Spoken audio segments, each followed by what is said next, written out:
अऊज़ु बिल्लाहि मिनश्शैतानिर्रजीम बिस्मिल्लाहिर्रहमानिर्रहीम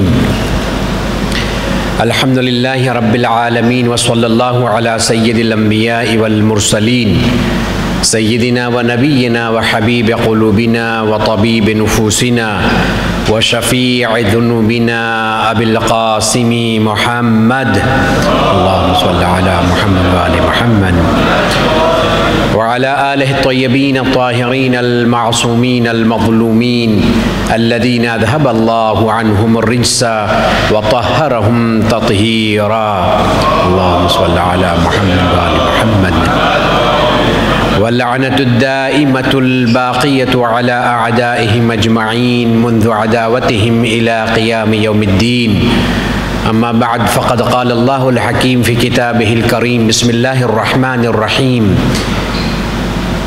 इन्ना अंज़लना अलैकल किताबा बिल हक़्क़ि मुसद्दिक़न लिमा बैना यदैहि मिनल किताब सल्लु अला मुहम्मद व आलि मुहम्मद अल्लाहुम्मा सल्लि अला मुहम्मद। जिस तरह से अल्लाह ने लोगों की हिदायत के लिए अपनी तरफ से अपने रसूल पर कुरान को नाजिल फरमाया,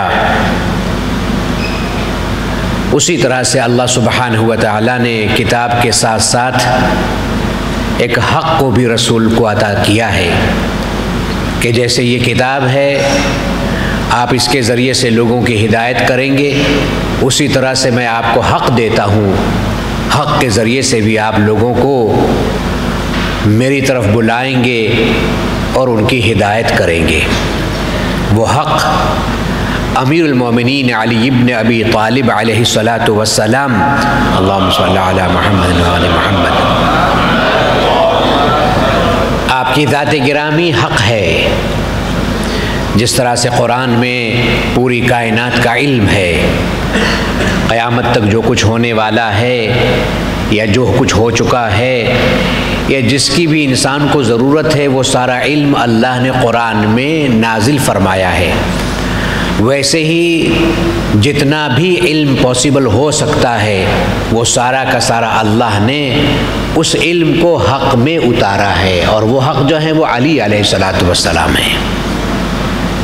हमारे जितने भी प्रॉब्लम्स हैं उनका सलूशन जो है, उनका हल जो है वो कुरान में मौजूद है,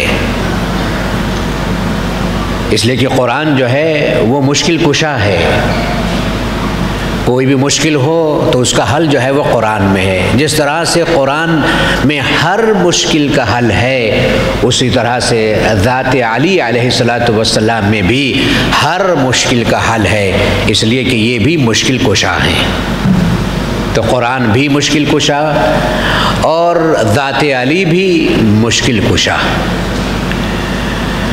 जिस तरह से कुरान में कोई रैब नहीं है, यानी कोई शक नहीं है, उसी तरह से ज़ात-ए अली में भी कोई ऐब नहीं है, कोई शक नहीं है। कुरान भी अल्लाह की तरफ से और अली भी अल्लाह की तरफ से। हर ज़माने में कुरान की सच्चाई और कुरान की सदाकत कन्फर्म रही है और रहेगी, उसी तरह से ज़ात-ए अली की भी सदाकत हर ज़माने में कन्फर्म रही है और क़यामत तक रहेगी। कुरान पर अगर किसी का ईमान न हो तो वो मुसलमान नहीं है, अली पर अगर किसी का ईमान न हो तो वो मोमिन नहीं है। नजात के लिए कुरान भी ज़रूरी है और नजात के लिए अली भी ज़रूरी है। अगर कोई खुदा से करीब होना चाहता है, क्लोज़ होना चाहता है, तो उसके लिए ज़रूरी है कि वो कुरान को पढ़े, कुरान से हिदायत हासिल करे। खुदा से करीब होने का बेहतरीन ज़रिया कुरान है। जैसे क़ुर्ब खुदा का बेहतरीन ज़रिया कुरान है, वैसे ही क़ुर्ब खुदा का बेहतरीन ज़रिया ज़ात-ए अमीरुल मोमिनीन अली इब्न अबी तालिब अलैहिस्सलातु वस्सलाम है। अल्लाहुम्मा सल्लि अला मुहम्मद व आलि मुहम्मद। बस फ़र्क ये है, ये खामोश है और अली जो है वो बोलता कुरान है। इसमें जो कुछ भी है वो तहरीरन है, और ज़ात-ए अली उसकी मुकम्मल तफसीर है। जैसे जैसे अली को इंसान समझता जाएगा, कुरान जो है वो उसको समझ में आता जाएगा। और ये ऐसे ही नहीं है, जो नबी थे अली को वली कहने वाले, नबी थे अली को वली कहने वाले, और वली बन गए या अली कहने वाले। ये पूरी तारीख़ है औलियाए खुदा की कि औलियाए खुदा उसी वक्त वली बने हैं। वली के माने क्या होते हैं? जो खुदा से नज़दीक होता है, जो खुदा का दोस्त होता है, जो खुदा से क्लोज होता है, जिसे खुदा का कुर्ब मिलता है, उसे वली कहते हैं। और वली उसी को कहते हैं कि जो अली कहता हो। यानी इन शॉर्ट, अगर कोई कुर्ब खुदा चाहता है तो उसके लिए ज़रूरी है कि उसकी ज़िंदगी में ज़ात-ए अली पर ईमान होना चाहिए। उसके बगैर मुकम्मल नहीं है ये।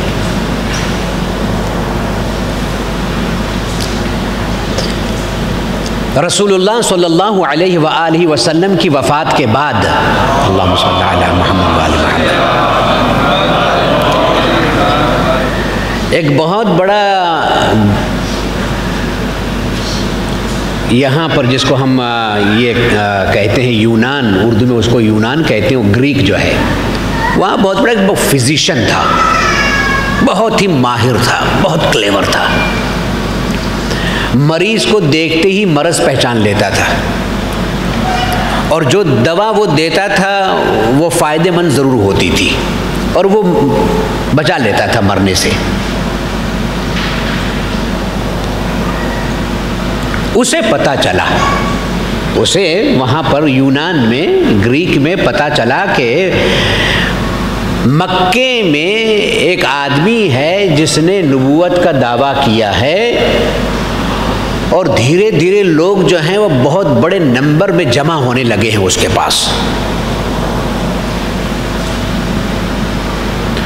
और उसके बाद में उसने ये डिसाइड किया कि मैं जाऊंगा, और जाने के बाद में उससे बातें करूंगा, इसलिए कि मैं भी फिजिशियन हूँ, मेरे पास में इल्म है। अगर उसके पास में इल्म है तो मेरे पास में भी इल्म है। मैं जो वो दीन लेकर आया है उसके बारे में मैं उससे बातें करूंगा और पूछूंगा कि ये दीन कैसा है। अगर वाकई उसने मुझे कन्विंस कर दिया तो मैं उसका दीन जो है वो अख्तियार कर लूँगा। ऐसी बात है कि पढ़ा लिखा तो यही कहता है, जहाँ पर इल्म होता है वहाँ पर जो है वो डायलॉग होते हैं, जहाँ इल्म नहीं होता है वहाँ वक़्त लुगारत होता है। जब वो वहाँ से चलने की तैयारी करने लगा तो उसे ये पता चला कि जिसने नबूवत का दावा किया है उसको बुखार आया था, और बुखार जो है उसके दिमाग पर जो है वो उसका असर हो गया, और जिसकी वजह से वो हिज़ियान बकने लगा। हिज़ियान समझते हैं ना, जब बुखार की वजह से आदमी ऑल फोल बकने लगे। देखिए ये गैर मुस्लिम है, ग्रीक का, यूनान का जो है ये फिजिशियन जो है ये गैर मुस्लिम है, ये मुसलमान नहीं है। कमाल है, मुसलमानों ने हिज़ियान की न्यूज़ वहाँ तक पहुँचा दी। हिज़ियान की न्यूज़ जो है कि रसूलुल्लाह को बुखार आया और बुखार का असर जो है आपके दिमाग पर हो गया और मादल्ला अब हिज़ियान बकने लगे, वहाँ तक मुसलमान ने हिज़ियान की न्यूज़ तो वहाँ तक पहुँचा दी, और गदीर की न्यूज़ जो है वो मुसलमान तक न पहुँचाई। गदीर की जो न्यूज़ है वो मुसलमान तक भी नहीं पहुँचाई, मुसलमान को पता ही नहीं कि क्या हुआ। अच्छा, वो चूँकि फिजिशियन था, उसने दवा तैयार की, उसने कहा कि आदमी जो है वो जैसा भी है मैं उसका इलाज करूँगा, और उसका दिमाग जब अच्छा हो जाएगा तो फिर मैं उससे डिबेट करूँगा और उसके दीन के बारे में पूछूँगा। वो दिमाग को दुरुस्त करने के लिए, आदमी जब दिमाग उसका आदमी का ख़राब हो जाता है तो उसको दिमाग को अच्छा करने के लिए उसने जो भी दवा बनाई, और वो दवा लेकर ग्रीक से मदीने की तरफ आया, क्योंकि आप मदीने तशरीफ़ ला चुके थे। जब वो मदीने में आया उस ज़माने में, जब मदीने में पहुंचा तो उसने कहा कि भाई वो आदमी जिसने नबूवत का दावा किया और इस्लाम की उसने बात की है और बहुत से मुसलमान तुम लोग हो गए हो, मैं उससे मिलना चाहता हूँ। तो लोगों ने कहा क्यों? कहा उसका दिमाग जो है वो, उसके दिमाग पे बुखार का असर हो गया था, पहले मैं दवा करूँगा फिर उसके बाद करूँगा। कहा तुमने बहुत देर कर दी, वो तो दुनिया से चले गए। जिससे मिलने की मुझे इतनी तमन्ना थी कि मैं उससे बातें करूंगा और उसके दीन के बारे में कुछ जानूंगा, अगर वाकई वो मुझे कन्विंस कर देगा तो मैं मुसलमान हो जाऊंगा और उससे पहले मैं दवा करूंगा उसके दिमाग। कहा तुमने बहुत देर कर दी आने में, वो तो दुनिया से चले गए, उनका तो इंतकाल हो गया। कहा ना इंतकाल हो गया। तो कहा कि अब क्या, बस मैं तो जाता हूँ। तो लोगों ने कहा नहीं देखो एक बात तुम्हें बताएं हम, तुम ऐसे मत जाओ बल्कि मिल के जाओ किसी से। अब जाहिर सी बात मैं अपनी ज़बान में कहूँ कि रसूल नहीं है तो नफ्से रसूल तो है, रसूल नहीं है तो नफ्से रसूल तो है, मिल के जाओ। मौला के पास में उसको लाए तो आपने फरमाया कि कैसे आना तुम्हारा हुआ? तो उसने अपनी बात बताई कि मैं फिजिशियन हूँ, मैं डॉक्टर हूँ, हकीम हूँ और मैं ये अपने साथ में दवा लेकर आया हूँ। कहा ये दवा कैसी है? कहा मैंने रसूल के बारे में सुना था कि उन बादल्ला बुखार का असर उनके दिमाग पर हो गया था, वो ऑल फॉल बकने लगे थे एजियान, तो मैं दवा लेकर आया हूँ। और ये दवा ऐसी है कि 100% जिसका दिमाग दुरुस्त ना हो, सही ना हो, जो सही हो दिमाग ना हो, अगर उसको मैं खिला दूंगा तो उसका दिमाग सही हो जाएगा। ये 100% गारंटी है ये। कहा अगर जिसका दिमाग सही हो उसके बारे में क्या है? कहा अगर जिसका दिमाग सही है अगर वो खा लेगा तो उसका दिमाग खराब हो जाएगा।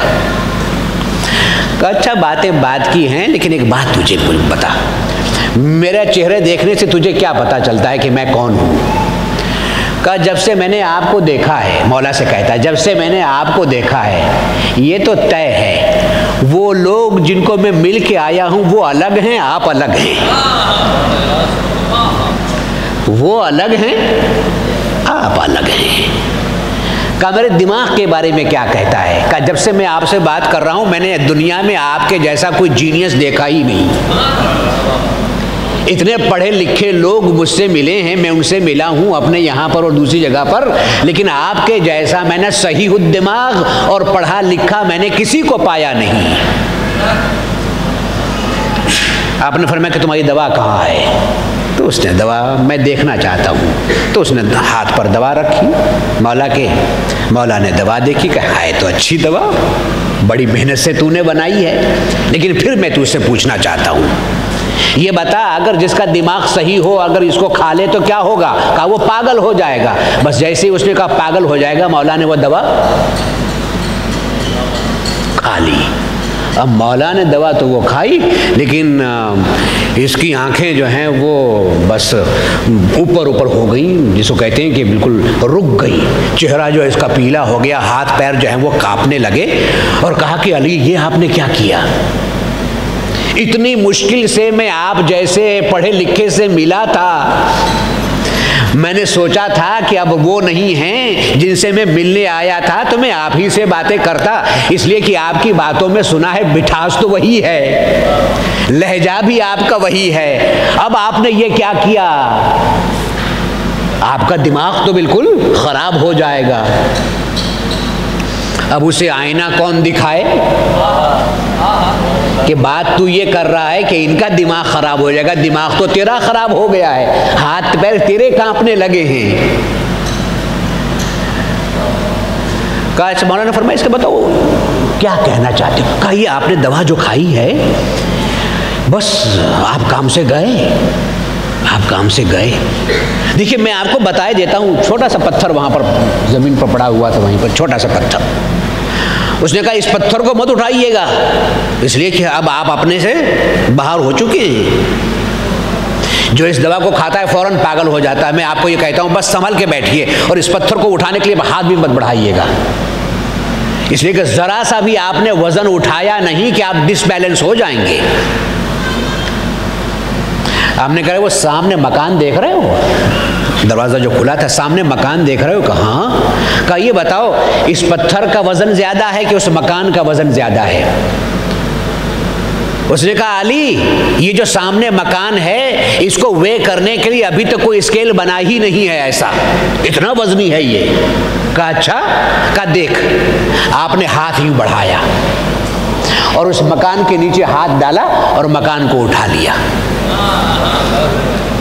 वो कह रहा था कि पत्थर मत उठाइए, और आपने पूरा मकान उठा लिया।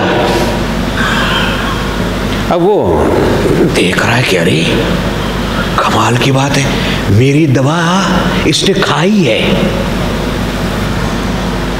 इतना वजनी मकान जिसको कोई उठा नहीं सकता है, इसने उठाया हुआ है।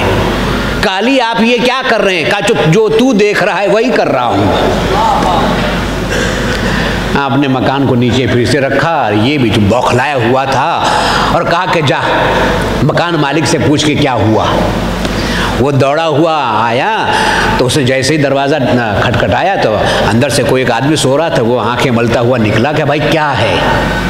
कहा ये बताओ, तुम सो रहे थे? कहाँ मैं सो रहा था।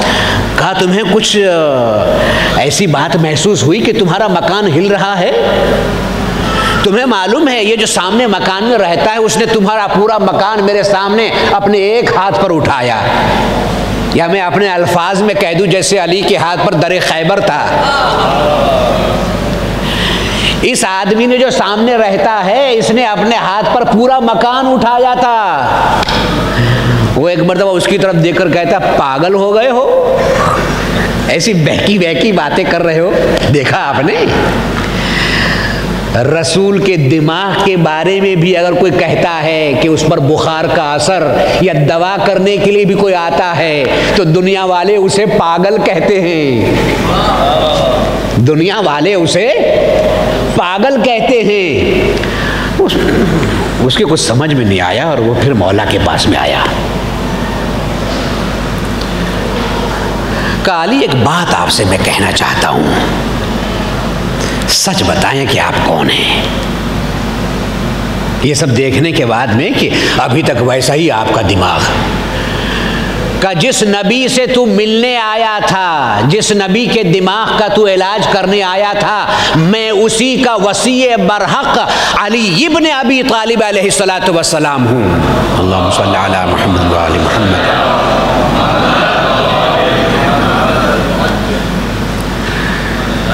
जब तेरी बनाई हुई दवा खाने से मेरा दिमाग ख़राब नहीं हो सकता है तो बुखार आने से मेरे नबी का दिमाग कैसे है? जब वसी का दिमाग इतना पावरफुल है तो जो नबी है उसका दिमाग कैसा होगा? कि अब तो उनसे मेरी मुलाकात नहीं हुई है, आपसे मुलाकात हुई है, आप वसीय बरहक हैं, इस्लाम के बारे में बताइए। अब इस्लाम के बारे में बताया, कहा कि बस मुझे मुसलमान होना है लेकिन 2 गवाही चाहिए। आपने एक गवाही तो मेरे सामने दी है कि मकान को हाथ पर उठा लिया है, एक मौजज़ा और भी मुझे इरशाद फरमाए। आपने कहा मुसलमान हो जा। कहा नहीं, एक मौजज़ा और। कहा कौन सा मौजज़ा? कहा वो सामने जो दरख्त है, ट्री जो है, उसको बुलाइए और यहाँ पर आ जाए। जैसे मैं आपके पास में यूनान से आया हूँ वैसे ये मकान यहाँ, ये दरख्त जो है वो यहाँ पर आ जाए। आपने फरमाया कि बगैर देखे मुसलमान हो जा।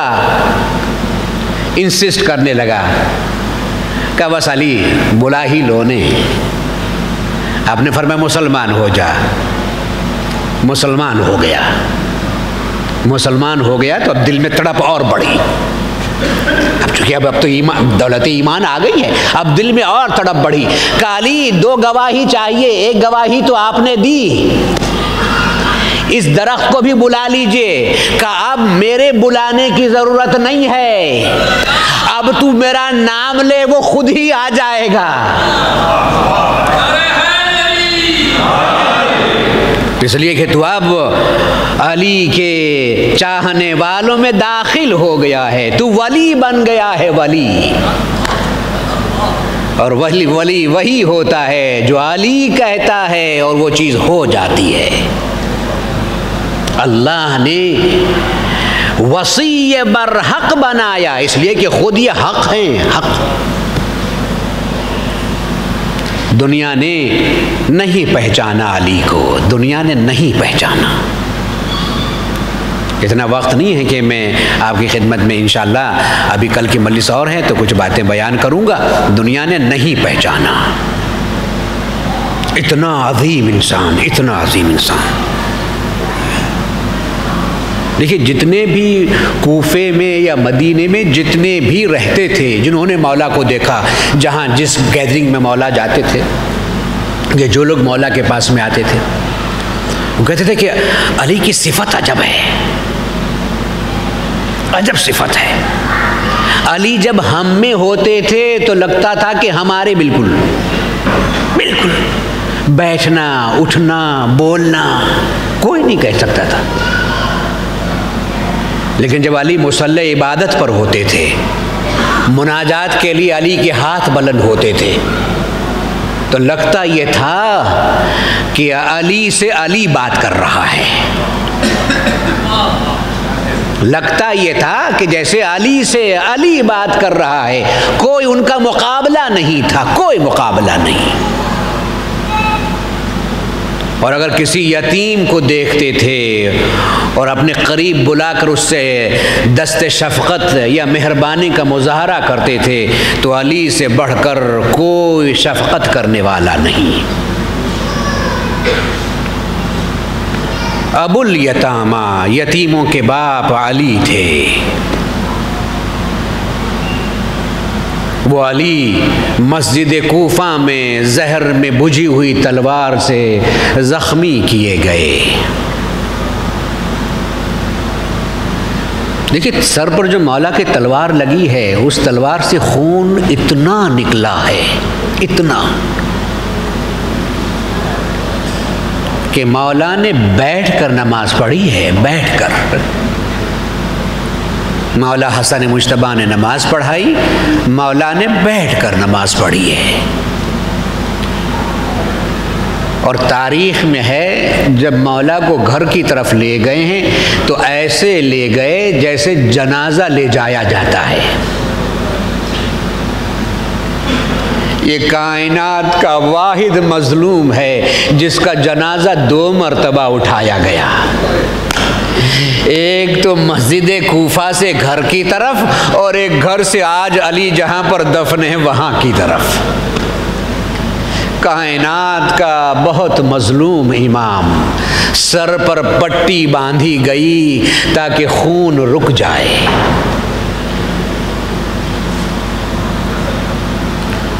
जब दिन नमूदार हुआ, चाहने वाले मुलाकात के लिए आने लगे। जहर का असर जिस्म में बढ़ता जा रहा था, बढ़ता जा रहा था।